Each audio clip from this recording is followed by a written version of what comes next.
What I suspect caught a lot of people's attention, at least within the Channel 8 viewing area, within the past few days, was the very unexpected announcement that the Paul Pepper Show is to go off the air in mid-September, thus ending a nearly, almost 3 decades of that program on KOMU Channel 8.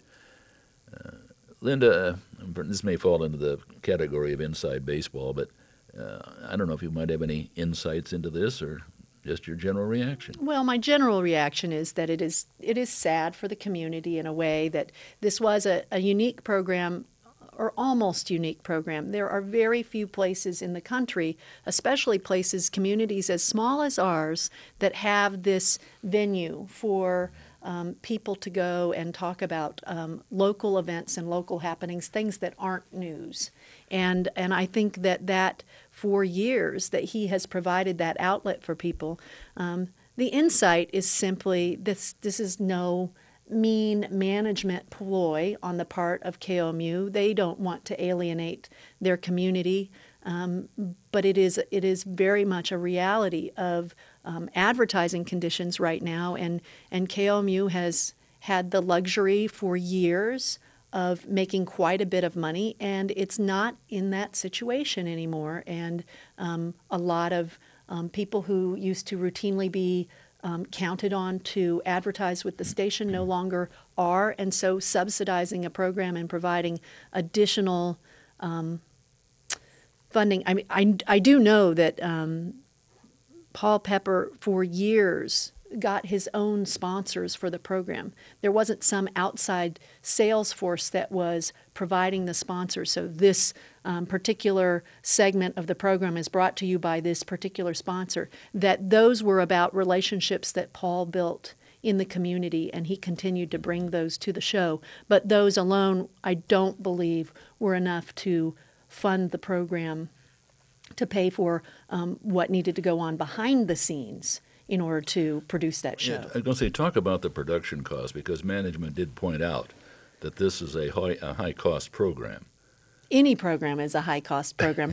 At this standpoint, you're just talking about salaries of, there's usually a director, there is usually somebody on the floor. They have robotic cameras now. They don't have 3 camera operators, but they still need somebody on the floor to work on the program. They need an audio board operator. And so I'm imagining that there are probably about 5 people, and there are probably 5 people who have, plus other parts of the building, but probably 5 people in addition to, that are working that job maybe in addition to some other jobs at KOMU, and they might be able to cut back and put some things into part-time positions that they had previously had full-time. I don't have inside information on that except just knowing what it takes to produce a local program.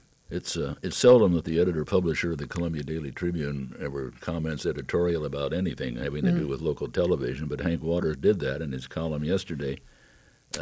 He noted, along with some others, that this is one of the few and perhaps the only program of its kind on local television in this part of the state, and perhaps even in a broader area.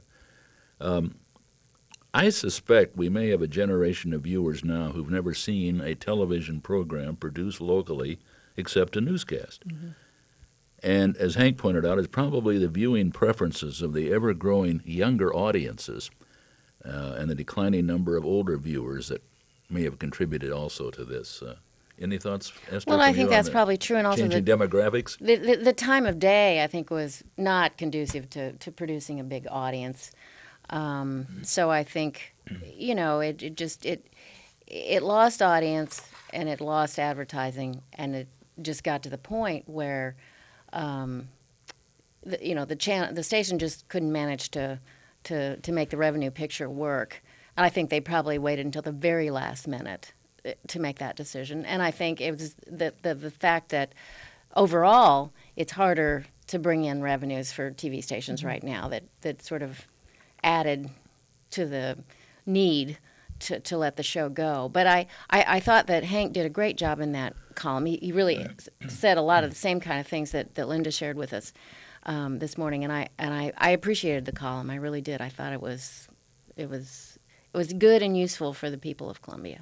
There were some folks observed yesterday in front of the post office gathering signatures on petitions to keep the show on the air. But anyway, it's on at least until, September 18th, I believe. Well, and then, I mean, I don't want to be too harsh about this, but this is a day and age in which one can find and provide that kind of community service without having it be broadcast from a studio that requires that many people, without it having take up that part of the broadcast day at KOMU. And I'm not saying that it would be income earning or would fully employ, 5 or 7 people. But we all have the capacity to do this streaming web kind of thing from a much smaller place. And so I know it wouldn't be the same, but a lot of people now have the capability to do this on a much smaller scale. So it's not like it's the only opportunity that exists for that. It's the only opportunity that exists in that particular way. Switching to